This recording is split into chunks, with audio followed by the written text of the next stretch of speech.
छोटे बच्चे सामने नहीं करेंगे, यहाँ बैठा विलासाचरितानुसारे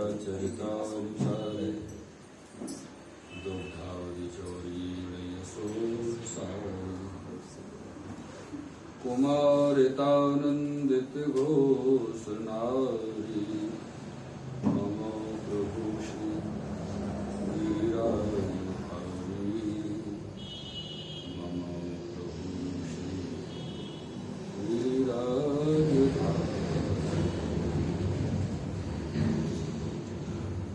प्रभु नंद कुमारो में स्वामी रसभानुजा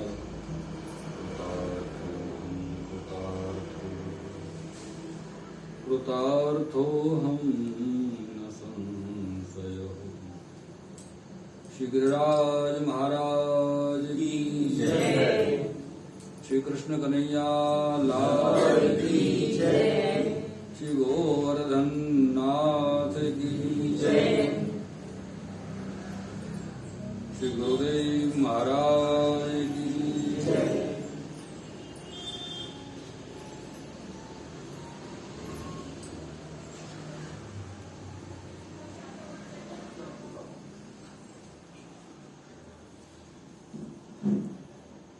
सर्वप्रथम तो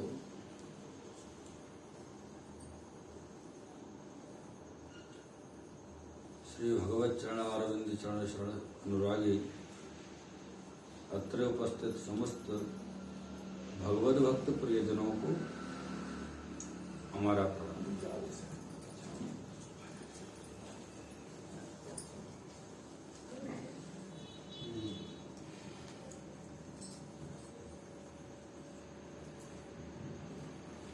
बड़ा ही आनंद और उत्साह का विषय है कि आज फिर से श्री ठाकुर जी की कृपा से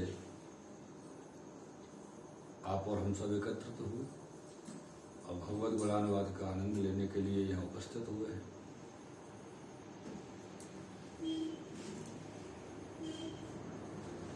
भगवत विषयक जो चर्चाएं हैं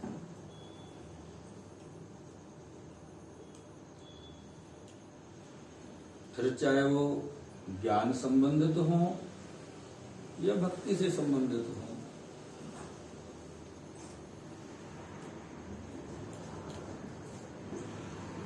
लेकिन प्रियजनों इस क्षेत्र में पार वही होता है जिसको प्रभु स्वयं चाहते हैं, क्योंकि जीव की इच्छा से कुछ भी नहीं होता। जीव की इच्छा कोई महत्वपूर्ण नहीं है।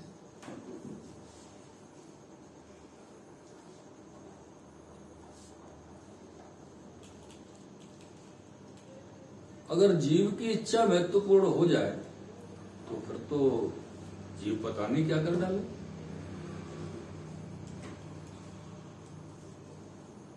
वो तो भगवान को मानना ही इसलिए है कि अपन कुछ कर नहीं सकते। कर सकते होते तो फिर भगवान अपनी जगह ठीक थे, हम अपनी जगह ठीक हैं, लेकिन अपन जीव हैं।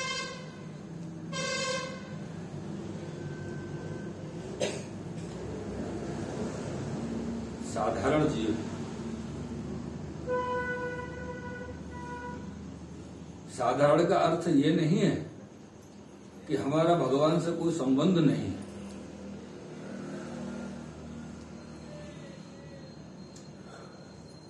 क्योंकि जितने भी जीव यहां उपस्थित हैं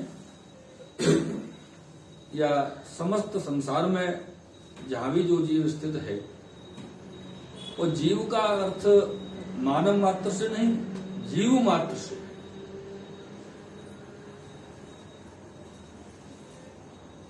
उसमें छोटे प्राणी भी हैं, बड़े प्राणी भी हैं, लेकिन भगवत प्राप्ति के लिए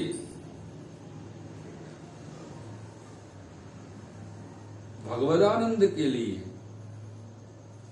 जीव मात्र को ये स्मरण रखना होता है कि यहां जो हम कर रहे हैं ये हमारा अंतिम पड़ाव नहीं है, मंजिल अभी आगे बाकी है। अगर ये अंतिम पड़ाव मान लिया जाए कि यहां से आगे कहीं जाना ही नहीं, तो फिर तो स्वतंत्र है। और जब ये पता है कि अंतिम पड़ाव नहीं है, तब अपन पीछे नहीं हट रहे,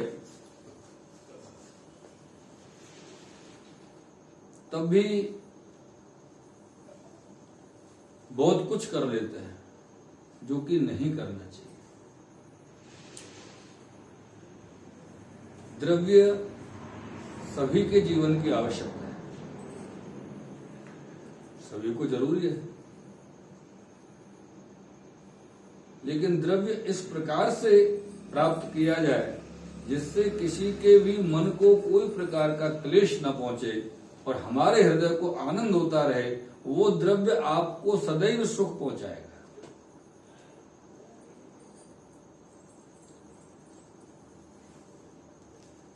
और ये भी जानते हैं कि हम जो करते हैं उसका परिणाम प्रभु अवश्य देते हैं, उसमें कोई संदेह नहीं है। लेकिन प्रभु जानने और मानने में अंतर है, फर्क है।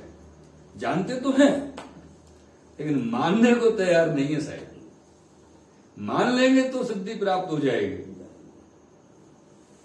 मानना बहुत जरूरी है।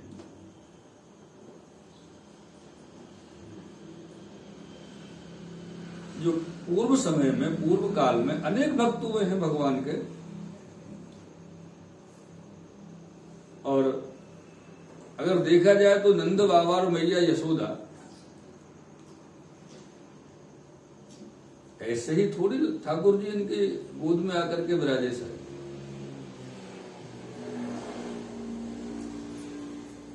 ये नंद बाबा पूर्व काल में, पूर्व समय में द्रोण नाम के वशु हैं।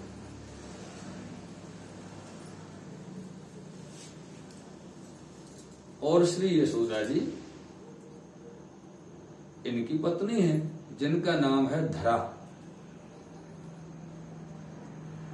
और इन द्रोण और धरा ने लाखों वर्ष तपस्या की, लाखों वर्ष, तब जाकर के प्रभु प्रकट हुए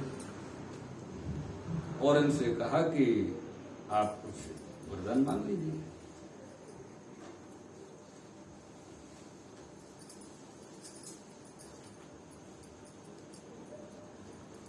हमारे विचार, हमारी भावनाएं, हमारी इच्छाएं जो भी जीव की जैसी होती हैं, हृदय में कुछ भी स्थित होता है, वो एक लौकिक मनुष्य, साधारण मनुष्य सामने वाले के मुख को देख करके पहचान लेता है कि भाई कुछ चल रहा है अंदर, पता चल जाता है मुंह देख के। तो क्या भगवान को पता नहीं चलता कि अंदर क्या चल रहा है?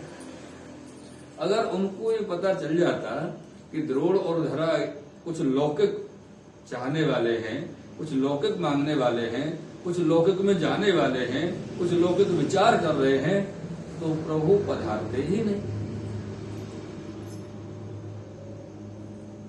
क्योंकि प्रभु लौकिक ही नहीं है, और जो लौकिक है ही नहीं अपने आप में, वो लौकिक कार्य कैसे करेगा?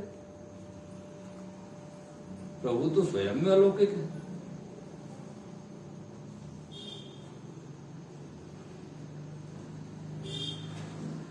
तो यहां पर इन्होंने भगवान से वचन मांगा कि प्रभु आप जैसा पुत्र हमको प्राप्त हो। भगवान थोड़ी सी दुविधा में आ गए कि मेरे जैसा पुत्र मतलब मैं कहां से लाऊं, क्योंकि मेरे जैसा दूसरा कोई है ही नहीं, मेरे जैसा तो मैं ही हूं। और इस वरदान का अर्थ होता है कि मुझे ही इनका पुत्र बन के आना पड़ेगा। तो दूसरा कोई होता तो भेज देता है, इन्होंने सीधे सीधे नहीं कहा, इतनी थोड़ी सी चतुराई चली। अब भक्त की इतनी चतुराई तो बनती है सर, हाँ, इतने हजारों लाखों वर्ष तपस्या करके इतनी सी चतुराई तो बनती है कि वो थोड़ी सी घुमा के अपनी बात रख दे प्रभु के सामने।